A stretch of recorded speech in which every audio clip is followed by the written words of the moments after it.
Good morning, all my students. Today we will start a new topic of constitution design, and the topic is why do we need a constitution? The only way to build and maintain the trust among the diverse group of the people living differences of opinion and interest is to write down some rules that everyone should obey. हम यहाँ पर बात कर रहे हैं बेटा divorce group की. जो डाइवोर्स होते हैं मतलब एक जनरल कैटेगरी होती है उनसे जो अलग ग्रुप होता है that is called the divorce group. It is necessary to limit the powers of the elected government less it may misuse the powers. कितनी बार आपने देखा होगा गवर्नमेंट्स के पास पावर्स होती है लेकिन वो उसका बहुत ज़्यादा मिसयूज करते हैं बेटा. तो कॉन्स्टिट्यूशन में अगर कोई लॉ बनाया जाता है तो वो उन लॉ को मिसयूज नहीं कर सकते हैं. This rule safeguards the rights of the people. Now हमने देखा साउथ अफ्रीका का कॉन्स्टिट्यूशन बन गया था, इंडिया के कॉन्स्टिट्यूशन की बारी है. लेकिन जब इंडिया के कॉन्स्टिट्यूशन की बारी आई थी तो इंडिया के कॉन्स्टिट्यूशन बनाने में बड़ी प्रॉब्लम्स हुई थी बेटा. सबसे बड़ी जो प्रॉब्लम हुई थी वो ये हुई थी कि India was a huge and diverse country and making of the constitution was not too easy affair. आसान नहीं था क्योंकि इंडिया जो थी बहुत बड़ा कंट्री था and the country was divided on the basis of religious differences.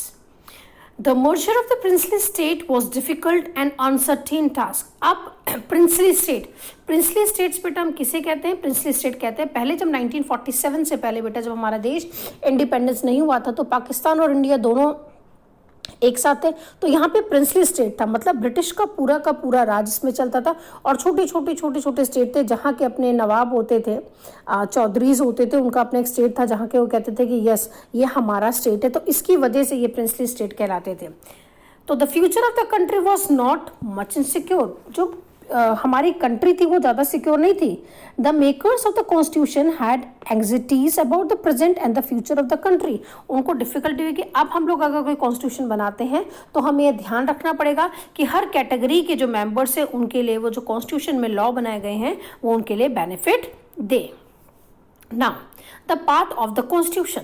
ध्यान रखिएगा बेटा पाथ ऑफ द कॉन्स्टिट्यूशन का मतलब होता है कि उसकी जो पाथ था मतलब कॉन्स्टिट्यूशन में क्या चीज़ें होनी चाहिए, किसने बनाया, क्या किया. तो despite all this difficulties there was one big advantages for the makers of the Indian constitution. Unlike the South Africa they did not have to create a consensus about what a democratic India should look like. ठीक है. अब यहाँ पर क्या था 1928. ध्यान रखना बेटा वर्ड 1928 में यहाँ पर drafted constitution for India by Motilal Nehru and the 8 other Congress leaders and in 1931 resolutions at Karachi on independent India's constitution should look like with the following features. कौन से फीचर्स देखे गए? पहला यूनिवर्सल एडल्ट फ्रेंचाइज और सेकंड क्या देखा गया? सेकंड इसमें ये देखा गया with the following features universal adult franchise. Second है right to freedom and equality to protecting the right of minority. Minority मतलब क्या होता है बेटा?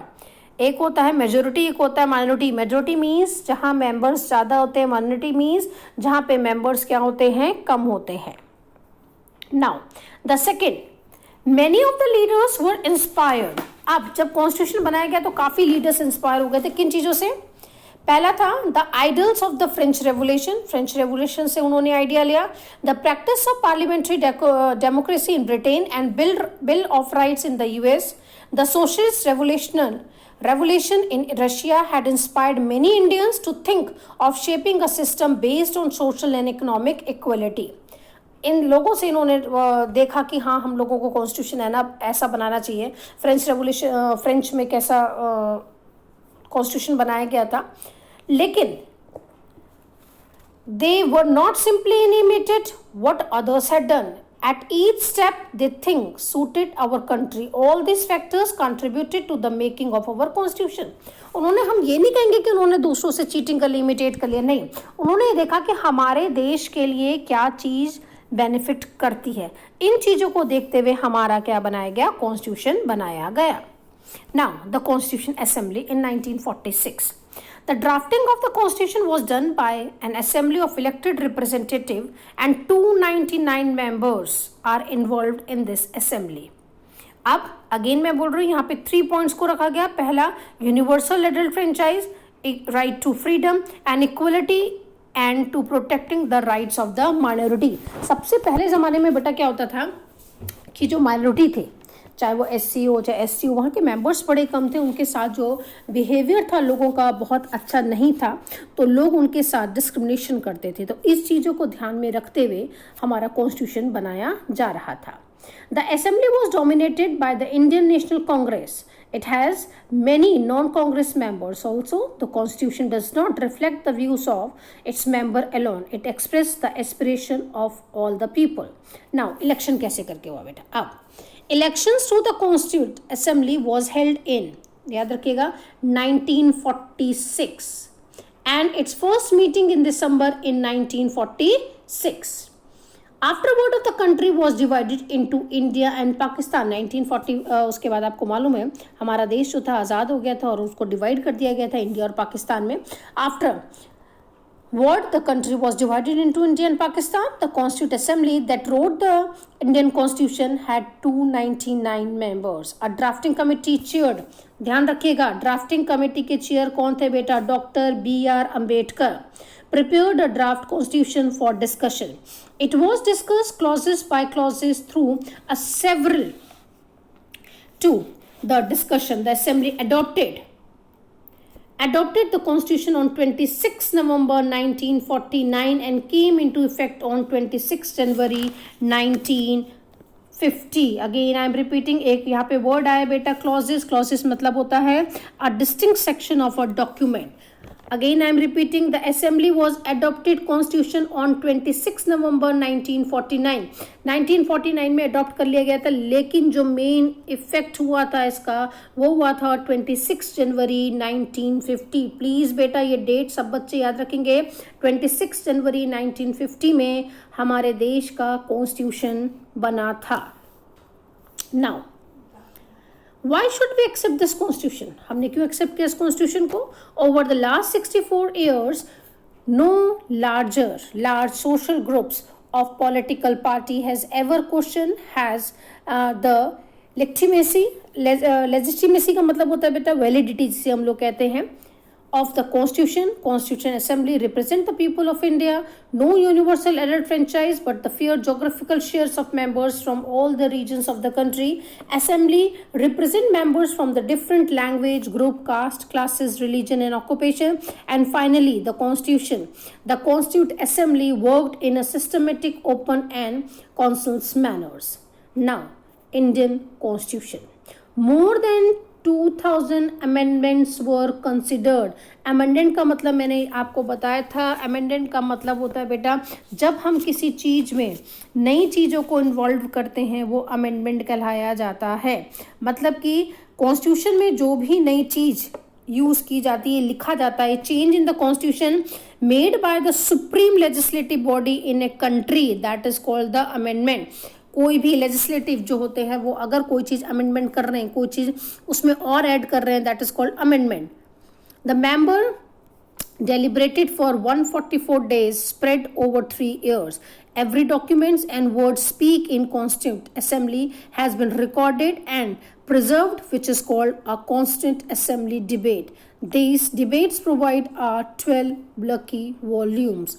इतने वॉल्यूम्स में संभाल के रखी गई थी. 144 डेज, उसको 3 साल लगे बेटा इन चीज़ों को काम करने के लिए इन लोगों को, और तब जाके हमारा एक कॉन्स्टिट्यूशन तैयार हुआ था. और कब हुआ था? 26 जनवरी 1950 में इसका इफेक्ट हुआ था. The guiding values of Indian Constitution. We can understand the Constitution of India through the two ways. By reading the views of some of the major leaders on Constitution, by understanding what the Constitution says about its own philosophy.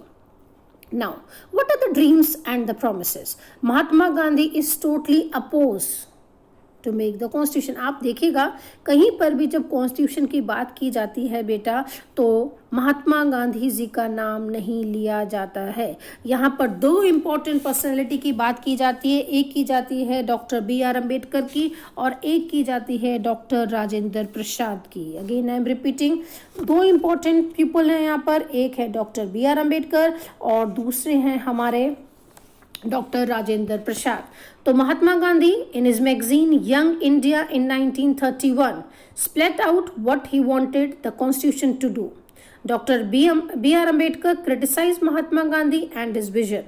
Jawaharlal Nehru gave speech on midnight of August 15th 1947 जब हमारा देश आज़ाद हुआ था.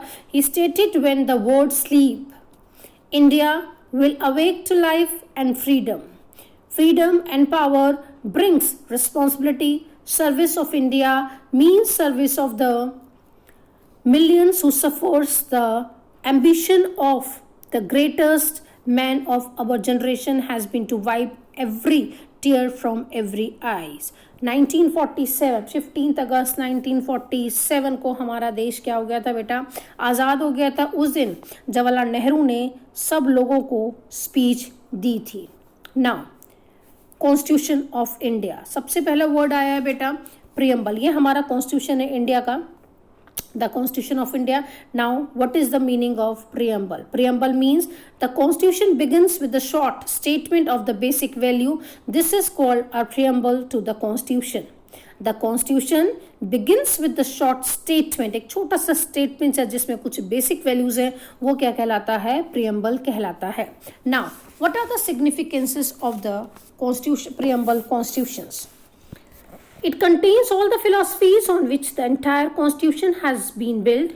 The preamble is like an introduction or preface of a book, provide guidelines of the constitution. Now, the first one, we the people of India.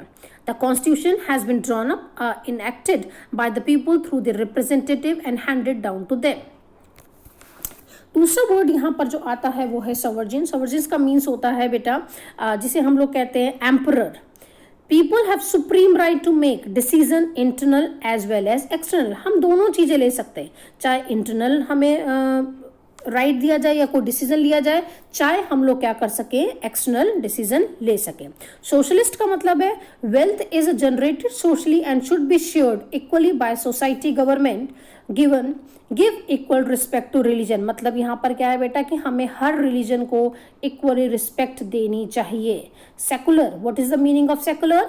Citizens have complete freedom to follow any religion. वो कोई भी religion को चुन सकता है. Government treat all religious believes and practices with equal equal respect. Now constitution of India, very long and detailed documents amended quite regularly to keep update its law. Sorry, गलती हो गई यार.